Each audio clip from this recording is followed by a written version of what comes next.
It's severe weather season, which for Australia means cyclones, bushfires, floods and storms. Always know what's heading your way with our expert forecast and live coverage when you need it. Sky News Weather, channel 603 or online at skyweather.com.au.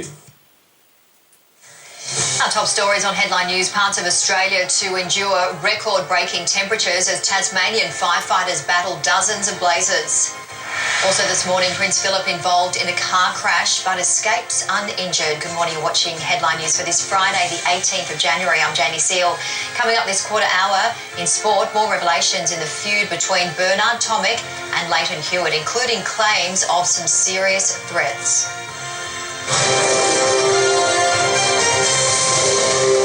Good morning. Well, firefighters are certainly on high alert once again as the heatwave peaks across New South Wales. Authorities expect a cool change will reach the state over the weekend. The Rural Fire Service, Rob Rogers, joins me live now. Good morning to you, Rob. 2018 was in fact the driest year for New South Wales since 2002. We've just had, and we're in the middle of our second record-breaking heatwave this summer. Rob, how has this affected vegetation?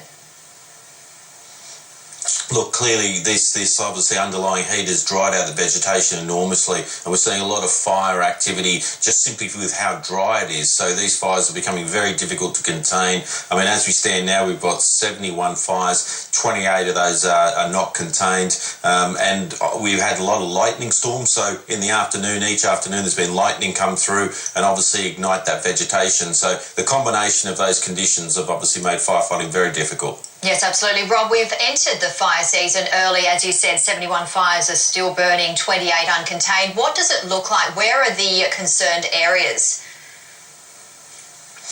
Well, 13 total fire bans, basically from the Queensland border all the way down to the Victorian border. But of that, it's concentrated in the south, the worst of it, around the ACT, the Tumut area, and all along the border with Victoria. And we've had a number of fires already start there that aren't yet contained. And until we get some relief from this really prolonged heat spell, obviously those conditions won't ease. So we're looking forward to a southerly change coming through, but we're also anticipating a return to these warmer conditions next week. Yes, it's not looking good, is it? And finally, Rob, it is great that fire crews in each state, they are able to help each other like we're seeing in Tasmania right now. Due to the intensity and the longevity of this fire season, have you had to increase the amount of volunteers and equipment that you normally would use? Look, we're actually quite good as far as personnel availability. We have people in Tasmania helping them out also, and we'll continue to do that. The good thing is we have a large number of volunteers in the state and we're supported by their salaried counterparts. So we're in a good position at the moment, but of course we may well call on help, as we have done many times in the past, if we get that busy and it becomes that extended fire season. So as you mentioned, it is a good tradition that states and territories help each other, and that'll obviously continue throughout this summer. You do a fantastic job, and I wish you and your team all the best for this weekend and also for the rest of the season. Rob Rogers from the New South Wales RFS, thank you so much for your time. And as residents continue to swelter through this heat wave, more than 60 fires are still burning across Tasmania. Live now to Win News reporter Samara Gardner. So Samara, we've just heard from the Commissioner there in New South Wales that over 70 fires are burning in New South Wales. A request, though, has been made for more interstate firefighters, I believe. That's right, Janie. The Tasmania Fire Service is requesting an additional 80 firefighters, bolstering the 50 personnel already dispatched from interstate as they continue to fight these fires.